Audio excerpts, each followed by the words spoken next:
नमस्कार। और इस वक्त महाराष्ट्र के मुख्यमंत्री आपके सामने हैं। जिस धरा पर, जिस नगरी में, जिस सिटी में मुख्यमंत्री जी हम बैठे हैं, यहां पर बॉलीवुड का बादशाह है, यहां पर बिजनेस के बादशाह हैं, और अभी जो राजनीतिक उठापटक हुई है उसके बाद से मुख्यमंत्री जी आपको राजनीतिक रणनीति का बादशाह भी कहा जा रहा है, पॉलिटिकल बादशाह। मतलब अब 3 अलग अलग बादशाह हर कैटेगरी के यहां। नहीं, मैं बादशाह वगैरह नहीं है, मैं एक कार्यकर्ता के रूप में काम कर रहा हूं। मुझे बादशाह वगैरह नहीं बनना है, क्योंकि मुख्यमंत्री होने के बावजूद भी मैं आज भी एक कार्यकर्ता के रूप में काम कर रहा हूं और कल भी मेरा काम ऐसे रहेगा। सुना है कि मुख्यमंत्री निवास बंद ही नहीं होता है, उसके दरवाजे 5-5 सुबह 6-6 बजे तक खुले ही रहते हैं। दरवाजे बंद करूंगा तो मुझे बंद कर देंगे लोग। इसलिए देखिए, मुख्यमंत्री बनने के बाद या पहले भी मेरी काम करने का जो तरीका था वो मैंने वैसे रखा है, क्योंकि कल तक मुख्यमंत्री बनने से पहले भी मुझे लोग जानते थे, मुझे मिलते थे, मैं उनका काम करता था, उनकी सुनवाई करता था, और कुछ हो सकता है उतना मैं उनके लिए कोशिश भी करता था। अगर मुख्यमंत्री बनने के बाद मेरे काम के तरीके में बदलाव करूं तो लोग बोलेंगे अरे कल तक तो अच्छा था, ये अभी आज बदल गया है क्या। तो इसलिए जो है वैसे ही शुरू रखा है, और काफी लोग आते हैं। देखिए, हर एक आते हैं, उनका 100% तो कोई भी काम नहीं कर सकता है, लेकिन जो आते हैं उनकी सुनवाई तो कर सकते हैं हम। उनको सुनने का काम करता हूं मैं, और जो हो सकता है उतना रिजल्ट मेरा देने का तरीका है वो तुरंत आओ, देखता हूं, करता हूं, पढ़ता हूं, वैसा नहीं करता मैं। हो सकता है सुनवाई कर देते हैं आप? हाँ, बस वहीं पर फैसला तुरंत जितना हो सकता है उतना करता हूं। यहाँ जितने भी लोग हैं उनके मन में जितने भी सवाल हैं वो सब मैं पूछूंगी, लेकिन चूंकि मंच है आइडियाज ऑफ इंडिया का, तो मुख्यमंत्री जी, मैं एक सूबे का मुखिया होने के नाते एकनाथ शिंदे का आइडिया ऑफ इंडिया क्या है, महाराष्ट्र को ध्यान में रखते हुए? Maharashtra is the growth engine of India. मतलब महाराष्ट्र हमारे देश का ग्रोथ इंजन है। और आप जानते हैं कि अभी डबल इंजन की सरकार है, इसलिए थोड़ा स्पीड पकड़ा हुआ है। और ये महाराष्ट्र की प्रगति जितनी तेजी से होगी उतनी देश की भी प्रगति होगी, देश की प्रगति होगी। क्योंकि जैसे हमारे प्रधानमंत्री जी मोदी सर, उनका जो $5 ट्रिलियन इकोनॉमी का जो सपना है, उसमें हमारे महाराष्ट्र के बहुत बड़ा योगदान होना चाहिए। इसलिए $1 ट्रिलियन जो है वो अचीव करना है, उस टारगेट को तो काम करना पड़ेगा, और वही हम कर रहे हैं। पिछले 6-7 महीने में जो रुके पड़े थे प्रोजेक्ट, उसे हम तेजी से आगे बढ़ा रहे। जैसे मुंबई का मेट्रो का काम हो, आर्य कॉलोनी का हो। देखिए, इसमें जैसे प्राइम मिनिस्टर, प्रधानमंत्री जी आए थे, समृद्धि हाईवे, जिसका नाम हमने बाला साहेब ठाकरे समृद्धि महामार्ग रखा है, उसका शुभारंभ हो गया शिरडी तक। मुंबई में मेट्रो 2A, मेट्रो 7A का शुभारंभ हुआ, और ऐसे कई प्रोग्राम जो है, वंदे भारत की 2 ट्रेनें यहाँ से शुरू हुई, उसके लिए भी प्रधानमंत्री जी आए थे। तो जैसे राज्य की प्रगति हो रही है, जितनी भी प्रगति करनी है, जो रुके पड़े जो प्रकल्प है, प्रोजेक्ट है, उसमें से जितने भी स्पीड ब्रेकर थे, हर्डल थे, सब हम लोग ने दूर करने का काम किया है। ईगो रख के काम नहीं होता है। हम राज्य के हित की बात करेंगे तो थोड़ा सा एक सहयोग वाली भूमिका हमें लेनी पड़ती है और केंद्र सरकार के साथ अच्छी वेवलाइन है हमारी और प्रधानमंत्री जी को हम बहुत ही हमारे राज्य के लिए सब सहयोग करो ऐसी विनती करते हैं हम लोग और वहाँ से भी हमें सपोर्ट मिल रहा है, काफ़ी सपोर्ट मिल रहा है। ये इसी सपोर्ट को लेकर सवाल है कि पिछली जो सरकार थी वो ये कह रही है कि कहा करती थी कि भाई विकास के काम में केंद्र सरकार हमारा सपोर्ट नहीं कर रही है और जैसे ही एकनाथ शिंदे आए तो दे दनादन प्रोजेक्ट 38,000 करोड़ डेवलपमेंट प्रोजेक्ट के लिए आपको केंद्र से मिल गए, 2 लाख करोड़ का इंफ्रास्ट्रक्चर जो है आप क्रिएट कर रहे हैं। अभी आपने कुछ नाम गिनाए और मैं भी देख रही थी, Mumbai Sindhudurg, Mumbai trans harbouring, Nagpur Goa corridor, Pune Nashik industrial corridor और जब ये मेट्रो शुरू हो जाएगी तो 50-60 लाख गाड़ियां तो सड़क से यूं ही गायब हो जाएगी। तो ये ऐसी कौन सी जादू की झड़ी कि केंद्र से फौरन आपके पास इतना पैसा आने लगा? जादू वादू नहीं है। देखिए हम लोग को, हम जैसे बर्ताव करते, बिहेव करते सामने वाले के साथ, केंद्र सरकार के साथ, देखो राज्य का मुखिया होने की वजह से हमारी भूमिका बहुत ही महत्वपूर्ण रहती है। केंद्र के साथ आपके कैसे संबंध है, अपने ताल्लुकात कैसे है, उसके ऊपर बहुत डिपेंड किया होता है सब कुछ। अहंकार को हमें त्याग करना चाहिए, ईगो को हमें छोड़ना चाहिए और हम केंद्र सरकार के साथ हाथ में हाथ मिलाकर काम करना चाहिए। उनको रिक्वेस्ट करनी चाहिए। केंद्र सरकार तो बड़ी ताकत है और महाराष्ट्र के ये विकास के लिए हमें क्या प्रॉब्लम है, उनको रिक्वेस्ट करने, विनती करने के लिए क्या प्रॉब्लम है? कोई दिक्कत नहीं है। जो हम कर रहे हैं, पिछले सरकार में मैं भी था, लेकिन थोड़ा सा जो ईगो वाली प्रॉब्लम थी तो वही मार दिया हम लोग को और वो उसकी वजह से पैसे नहीं आ रहे थे। क्योंकि हम मांगेंगे, जाएंगे, मिलेंगे तब तो देंगे, क्या घर में लाके देंगे? हमारे घर में बैठ के नहीं होता कुछ भी, फील्ड पे उतरना पड़ता है। नहीं पर घर के दरवाजे बंद कर ले मुख्यमंत्री, ऑनलाइन और तो फेसबुक पे नहीं चलता काम। सुना है इस रिश्ते का, इस मजबूती का केंद्र और आपके बीच में फायदा दावोस तक पहुंच गया। बिल्कुल, मैंने पहले भी कहा है कि दावोस में जब मैं गया था तो वहां पर लोगों के मन में था कि क्या है अभी, और सरकार को हमारे 6-7 महीने ही हुए थे और लेकिन हमारे स्टेट में, राज्य में पोटेंशियल फॉर इंडस्ट्रियल डेवलपमेंट बहुत है। ह्यूज अच्छा इंफ्रास्ट्रक्चर है, कनेक्टिविटी अच्छी है, स्किल मैन पावर है, जमीन है और ये सब होने के बावजूद लोग नहीं आ रहे थे। क्योंकि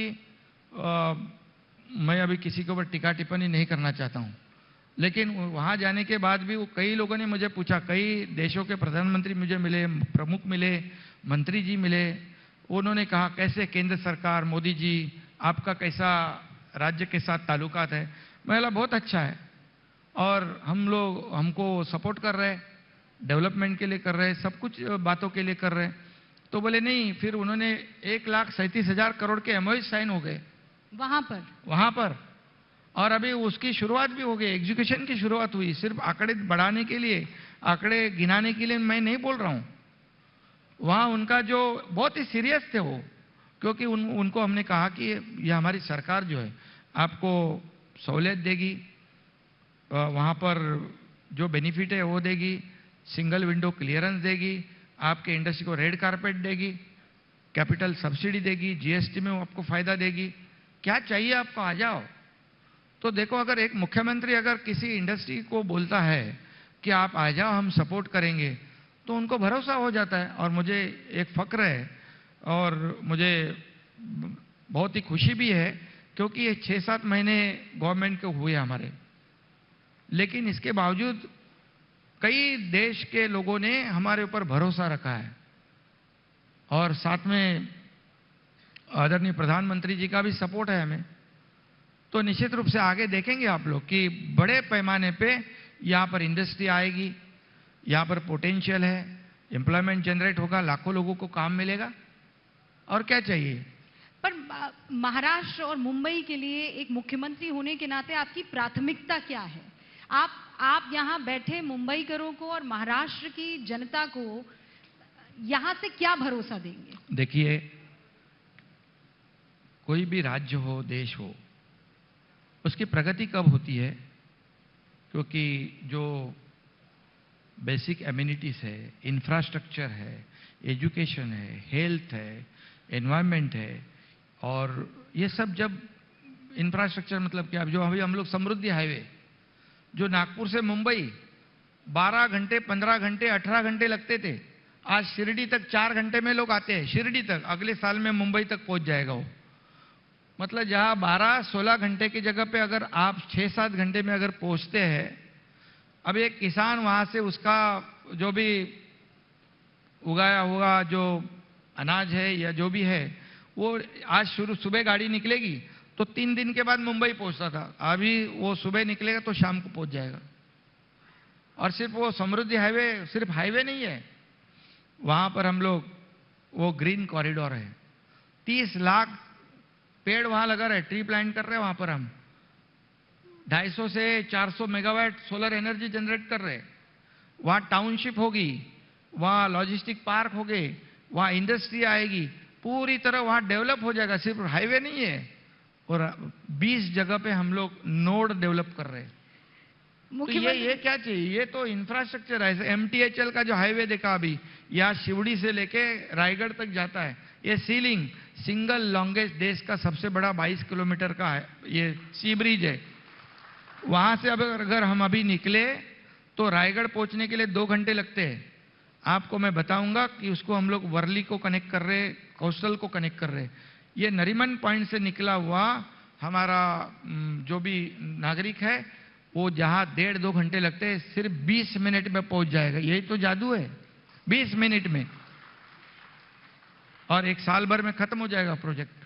अभी कुछ दिन पहले मैं नितिन गडकरी जी का इंटरव्यू ले रही थी। अभी आप शिवसेना के गडकरी लग रहे हैं मुझे। गडकरी साहब तो हमारे ही है, क्योंकि आपको बताऊंगा, आपने नाम लिया तो अभी मेरी मुलाकात भी हुई। जैसे मुंबई पुणे पहले देश का सबसे पहले एक्सेस कंट्रोल रोड हुआ, पहली बार। जब हमारे बाला साहब ठाकरे जी ने कहा, अरे भैया ये 7-8 घंटे पुणे को जाने को लगते हैं, 10 घंटे लगते हैं, अभी इसको कुछ करो। एक्सेस कंट्रोल रोड बनने के बाद अभी 2.5 से 3 घंटे में पुणे पहुंच जाता है। पुणे से आदमी यहाँ आता है, डेली अप डाउन करने लग गया। पुणे में हिंजवड़ी में आईटी सेक्टर डेवलप हो गया, इंडस्ट्री हो गई, service industry I, real estate boom हो गई, ऑटोमोबाइल इंडस्ट्री डेवलप हो गई। ये एक हाईवे क्या कर सकता है, इसका उदाहरण जो है ये मुंबई पुणे। अभी उसमें मैं मिसिंग लिंक कर रहा हूं, जहां घाट सेक्शन पूरा अवॉइड हो जाएगा। दुनिया का सबसे वाइडेस्ट टनल हम लोग कर रहे हैं, अभी 1 साल में वो खत्म हो जाएगा। मुंबई पुणे आधे घंटे पहले पहुंच जाओगे। ये हाईवे पर 2 से 2.5 घंटे में पहुंच जाना, समृद्धि हाईवे आपके मंत्री रहते वो प्रोजेक्ट शुरू हुआ था मुख्यमंत्री जी। हाँ। ये हाईवे जितना जल्दी बना उससे तेज तो आपका पॉलिटिकल सफर रहा। अभी वो 150 के स्पीड से चल रहे हो, मैं खुद ड्राइव भी किया है। और मैं बताऊंगा कि मेरे समय मैं जब भी MSRDC मिनिस्टर था और तभी देवेंद्र फडणवीस जी मुख्यमंत्री थे, उन्होंने कहा भैया ये नागपुर मुंबई को हमें करीब लाना है। बोले चलो लाते हैं हम, और मुझे जिम्मेदारी उन्होंने सौंप दी। बहुत विरोध हो गया, बोले काफ़ी लोगों ने विरोध किया, करवाया, सब कुछ हो गया, लेकिन मैं फील्ड में उतर गया और काम शुरू हो गया। मुझे खुशी है कि मैं MSRDC मिनिस्टर था, अभी मुख्यमंत्री के कार्यकाल में उसका शुभारंभ हो गया, मोदी जी आए थे। तो ये 150 की स्पीड में चलने वाला हाईवे है, वैसे तेज रफ्तार से हमारी सरकार भी। और आपका पॉलिटिकल सफर किस रफ्तार से चल रहा है? ये 150 तो 250 आपका। देखिए, जैसा जैसा समय आता है वैसी गाड़ी फास्ट भगानी पड़ती है। कभी कभी कुछ है तो स्पीड ब्रेकर आया तो स्पीड कम गाड़ी का करना पड़ता है। हाईवे मिल जाए तो उसको भगा जोर से। तो अभी आप हाईवे पर हैं?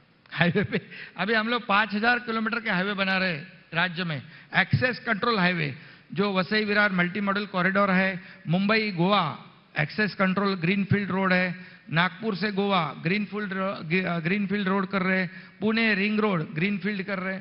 ऐसे 5000 किलोमीटर के एक्सेस कंट्रोल रोड हम राज्य में कर रहे, ताकि ऐसे बहुत समय लगता है जैसे 10-10, 12-12, 15-15 घंटे, ऐसे नहीं, जाओ सीधे फास्ट, बिल्कुल और हाईवे का समय पे एक्सेस पहुंच जाओ, समय की बचत होगी।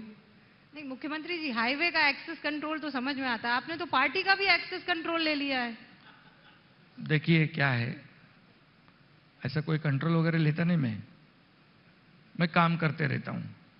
और डेमोक्रेसी में, लोकशाही में मेजॉरिटी को काफी इंपॉर्टेंस रहता है और मेजॉरिटी का सरकार बन गया।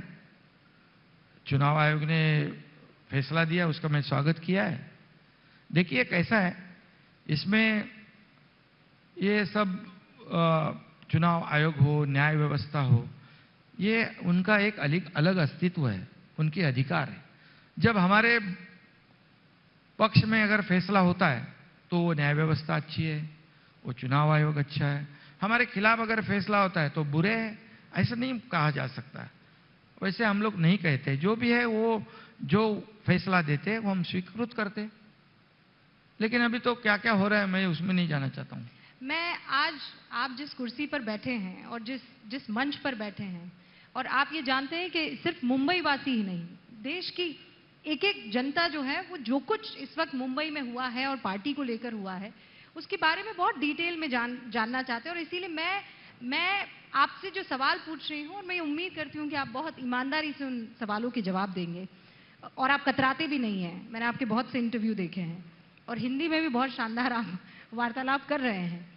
सवाल ये है कि आप पर आरोप लगा रहे हैं उद्धव ठाकरे कि आपने उनकी विरासत छीन ली, आपने उनके पिता की मेहनत छीन ली, उनके लोग छीन लिए, आप पर चोरी का, गद्दारी का, दगाबाजी का, धोखेबाजी का, आप शब्द समझ रहे हैं, बड़े बड़े आरोप लगाए जा रहे हैं। आप क्या जवाब देंगे वो जो कह रहे हैं कि मेरे पिता की विरासत तुम छीन गए?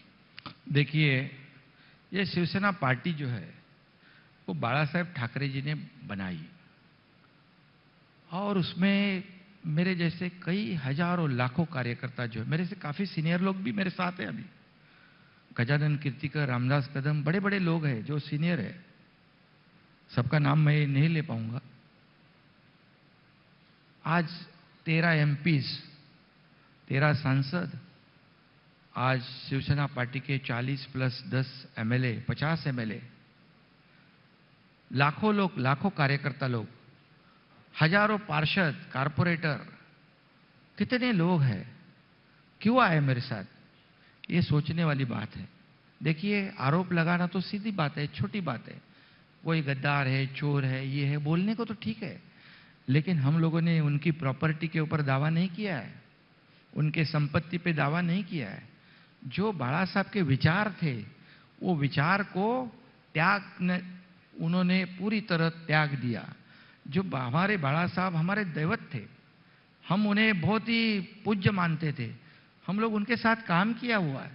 अभी अगर हमारी पार्टी के नेता प्रमुख हमारी आइडियोलॉजी को खत्म कर रहे, बाला साहब के विचार को बेच डाल रहे, हमारे सब विचार जो है उसको तोड़ मरोड़ डाल रहे, जो 2019 को जो शिवसेना बीजेपी के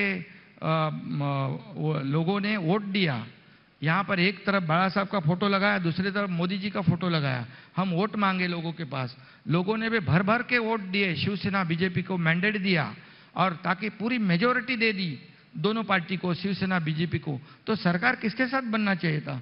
जो हमारा अलायंस पार्टनर है उसके साथ बनना चाहिए था। लोगों की भावना वही थी कि शिवसेना बीजेपी की सरकार बने, लेकिन स्वार्थी भावना से, कुर्सी की लालच से सरकार जो पार्टी कांग्रेस एनसीपी, मैं टीका टिप्पणी, आपने पूछा सवाल इसके लिए मैं बोलता हूं कि हमेशा दूर रखने का बाला साहब ठाकरे जी ने जिनको रखा था उनके साथ सरकार बनाए। क्यों? सिर्फ कुर्सी के मोह में, कुर्सी की लालच में। अच्छा, बना दिया, लेकिन उसके बाद वो दोनों पार्टी आगे बढ़ रही है।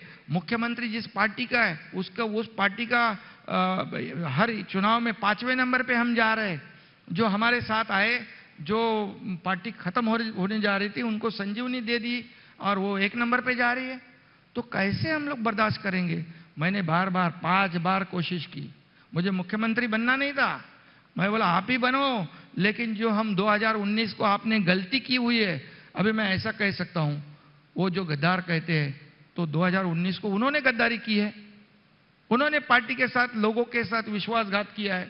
अपने पार्टी अलायंस के साथ विश्वासघात किया है, जिन लोगों ने वोट दिया शिवसेना बीजेपी कहकर उनके साथ विश्वासघात किया है, ऐसा मैं कह सकता हूं, लेकिन आज तक मैं बोला नहीं। आरोप लगाने से पहले एक उंगली उधर तो 3 उंगली अपनी तरफ है। लोग जानते हैं गलत किया है, इसलिए मैं आपको बताऊंगा कि हम लोग कहते थे अरे शिवसेना पार्टी का नाम मिल गया आपको, धनुष्बाण मिला, आप क्या करोगे, उनकी प्रॉपर्टी लोगे, उनकी संपत्ति लोग। बिल्कुल हम लोगों ने कहा हमें वो कुछ भी नहीं चाहिए, हम कोई दावा किया नहीं, ना करेंगे। उनकी प्रॉपर्टी उनके पास, हमारे पास तो बाला साहब के विचार जो है वही हमारे लिए हमारी प्रॉपर्टी है, सबसे बड़ी प्रॉपर्टी है। मैं थोड़ा क्लैरिफिकेशन चाह रही हूं। एकनाथ शिंदे ने कभी किसी का लिया नहीं है, एकनाथ शिंदे ने अभी तक देते ही आया हूं मैं, ये देने वाला है, लेने वाला नहीं है। आप ये कह रहे हैं कि पार्टी का जो खाता है उसको आप हाथ नहीं लगाएंगे? बिल्कुल, हमारे क्या करने का है हमको, हमें नहीं चाहिए कुछ भी, हमें बाला साहब ठाकरे जी के विचार ही काफी है और उनकी विचारधारा पे हम जा रहे हैं। उनकी विचारधारा क्या थी, जैसे अडवाणी जी, अटल बिहारी जी, ये सब जुने सब जो लोग थे, मोदी जी, ये इनके मतलब देखिए सीधी बात है कि जो लोग चाहते थे ये भाजपा शिवसेना बीजेपी की सरकार बने, 2019 को नहीं बनी, उसे हमने जो गलती की थी उसको सुधारने का काम किया है। जो धनुष्बाण और शिवसेना नाम जिनके पास गिरवी रखा था उनको छुड़ाने का काम हमने किया है उनकी तरफ से। कल यहाँ पर मुख्यमंत्री अरविंद केजरीवाल आए थे, आपको खबर भी मिली होगी, वो मुलाकात करने के लिए गए थे उद्धव ठाकरे और आदित्य खबर ठाकरे। तो मुझे रखनी पड़ती है सबकी, ऐसे कैसे खबर? नहीं बिल्कुल, ये मुझे पूरी अरे जानकारी। मुख्यमंत्री तो खबर तो रखता हूँ, कहीं भी हो तो सबकी खबर रखता हूँ मैं बोलता कम हूँ लेकिन काम ज्यादा करता हूँ। खबर रखने तक तो ठीक है सर, खबर लेना मत शुरू कीजिएगा। लेकिन वो मैं शब्दशः पढ़ के सुना रही हूँ। यहीं पर मेरे सहयोगी दिबांग ने उनसे सवाल पूछा, यही पार्टी सिंबल को लेकर, पदाधिकारी जो आपके साथ आ गए हैं, नाम जो आपके साथ आ गया है। कोट शुरू कर रही हूं। उन्होंने कहा उनके पिता शेर थे, यानी उद्धव ठाकरे, उनके पिता शेर थे, शेर का बेटा है वो, उसका सारा सामान चोरी कर लिया इन्होंने, पार्टी चोरी कर ली, सिंबल चोरी कर लिया, झंडा चोरी कर लिया। पर चोर तो चोर होता है, शेर थोड़ी हो सकता है, शेर तो शेर का बेटा ही बनेगा। ये शब्दशः मैंने पढ़ा। अभी केजरीवाल अभी उनको बराबर से जानते नहीं, उनको बराबर से जानते नहीं वो। मैं और महाराष्ट्र के कई लोग उनको जानते हैं। क्या है देखो, सिर्फ इनोसेंट बनकर नहीं चलता है। अभी एक चेहरे पे कई चेहरे लगा लेते हैं लोग, ऐसा भी कुछ गाना है ना, मैं सुना है आप? हाँ हाँ। तो कई लोगों का, गडकरी साहब देखो आ गए। सर आप सुन रहे थे या नहीं? ये हूबहू आपकी तरह साउंड कर रहे थे। हाईवे पर हाईवे, हाईवे पर हाईवे। आपका जिक्र उन्होंने निकाला, मैं बोला महाराष्ट्र में सबसे पहला एक्सेस कंट्रोल रोड गडकरी साहब ने बनाया और बाला साहब ठाकरे जी की संकल्पना थी भाई ये बनाओ, तो उन्होंने बना दिया। फिर मैं, उनका जो डिपार्टमेंट था MSRDC, वो उसी डिपार्टमेंट से के माध्यम से उन्होंने पुणे मुंबई बनाया और 55 फ्लाईओवर बनाए थे इधर। तब लोग कहते थे अरे पीस का क्या जरूरत है, लेकिन वो भी अभी कम पड़ रहे हैं। अभी वो MSRDC का डिपार्टमेंट मेरे पास है तो उसके माध्यम से हम लोग समृद्धि हाईवे बनाए। तो मैं उस हाईवे से आपको वापस एग्जिट करवा रही हूँ और वो पॉलिटिकल हाईवे पर ला रही हूँ। बिल्कुल। आदित्य ठाकरे कह रहे हैं कि वर्ली आकर चुनाव लड़े, आप जाएंगे? वर्ली से चुनाव लड़ेंगे? देखिए, मैं कौन क्या सवाल पूछता है, सभी सवाल को जवाब देने की जरूरत मैं नहीं समझता हूं, पहली बात। क्योंकि उन्होंने पहले भी कहा था, सब लोगों ने, आपको जब हम गुवाहाटी में थे, वर्ली तो आना ही है, मुंबई में तो आना ही है, कहाँ जाओगे आप? मैं वर्ली भी आ गया, मुंबई भी आया, सब जगह आया, सरकार भी गठन कर दिया, वो सब कर दिया। मैं बोलता कम, करता जास्ती हूं। तो अब आप क्या करने वाले हैं 2024 में? देखिए, आप करते बहुत ज्यादा है, ये बात तो सच है। एक्स सीएम को आपने डिप्टी सीएम बना दिया। देखिए, आपको मैं बताऊंगा, इस सरकार में मोदी जी का, अमित भाई का और देवेंद्र जी का भी बहुत बड़ा योगदान है, जैसा हमारे गडकरी साहब का भी शुभेच्छा आशीर्वाद था।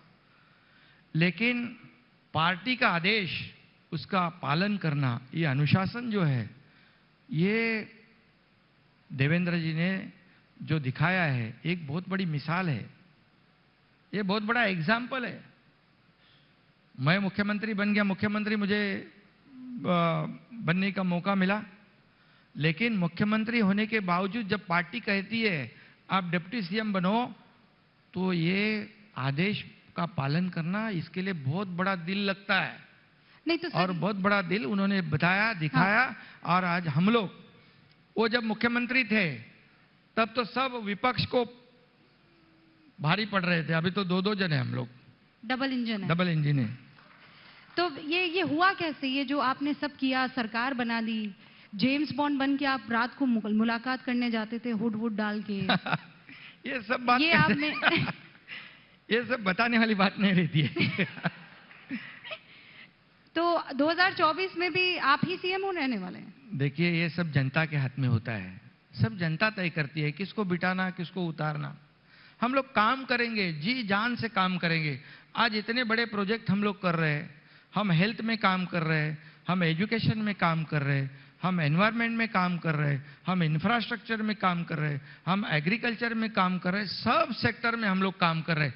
सभी सेक्टर का विकास हम लोग करना चाहते हैं, हम करेंगे। महाराष्ट्र ये देश में बहुत नंबर 1 वाला स्टेट है, हमारा जीडीपी 15% है, हमारे एक्सपोर्ट 25% है, फॉरेन डायरेक्ट इन्वेस्टमेंट हमारा 17%, 20% है। ये महाराष्ट्र का बहुत बड़ा योगदान देश के प्रगति में है। तो हम लोग काम करेंगे, बहुत ज्यादा काम करेंगे। आप कह रहे हैं कि आप गरीब के लिए काम कर रहे हैं, महिलाओं के लिए काम कर रहे हैं, किसानों के लिए काम कर रहे हैं, छात्रों के लिए काम कर रहे हैं, युवाओं के लिए काम कर रहे हैं। विपक्ष कह रहा है आप बीजेपी के लिए काम कर रहे हैं। तो बीजेपी हमारे साथ में है ना? नहीं, बीजेपी के लिए काम कर रहे हैं। तो बीजेपी मतलब पोस्टर पर आप हैं, हाँ, पर स्क्रिप्ट, डायरेक्टर, हाँ, सिनेमेटोग्राफर सब वहाँ हेडक्वार्टर में। भाई देखो, वो लोग तो हमें सपोर्ट कर रहे हैं ना। अभी कितना 15,000 करोड़ दिया नगर विकास, 13,500 करोड़ दिया रेलवे के लिए। गडकरी साहब तो कितने पैसे दे रहे रोड के लिए, बहुत पैसे दे रहे। तो पैसे देखिए, हम लोग अगर एकदम बहुत कड़क सिंह बन के रहेंगे, हम अहंकार रख के रहेंगे, तो कौन देने वाला है? घर में आके कोई, मैं पहले बताया जो, ये तो घर में लाके कोई देने वाला नहीं। हमारे को बहुत ही नम्रता से हमारे राज्य के लिए, विकास के लिए हेल्प मांगना, मदद मांगनी, ये सब करना, ये हमारा फर्ज है, ये करना चाहिए। वो कितना सपोर्ट कर रहा है केंद्र सरकार, कोविड में भी किया, सब जगह पहले भी किया है। लेकिन ये केंद्र सरकार का सपोर्ट के अलावा आपके ऊपर आरोप लग रहा है कि पार्टी को लेने के लिए आपने भी खूब सारा सपोर्ट लिया, 2000 करोड़ का सपोर्ट लिया। आरोप लगा रहे हैं 2000 करोड़ रुपए में आपने सबको खरीद लिया, सीधे आरोप आपके ऊपर लगा है। देखिए, अभी आपको एक ग्राम पंचायत सदस्य रहता ना, मेंबर, उसको भी पार्टी छोड़ने के लिए 10 बार सोचता है। या 40 से 50 एमएलए, 13 सांसद, हजारों कारपोरेटर, ऐसा कोई पैसे से आता है क्या कोई? ये अभी बोलने के लिए क्या उनके पास कुछ है ही नहीं, 2-3 शब्द ही है। इसलिए मैं आरोप का उत्तर आरोप से नहीं देता हूं, मैं आरोपों का उत्तर काम से दूंगा, इस राज्य का डेवलपमेंट करके दूंगा मैं। मुझे लगता है ये जो आपने आखिरी लाइन कही है, इसी पर मुझे पूर्ण विराम लगा देना चाहिए। आपने कहा कि जो आरोप है उसका जवाब आप काम से देंगे, उसके लिए आपको खूब सारी शुभकामनाएं। बहुत बहुत शुक्रिया, आप एबीपी न्यूज के इस मंच पर आए और आपने अपना वक्त दिया और खूब सारी खबरें दी। धन्यवाद। Thank you.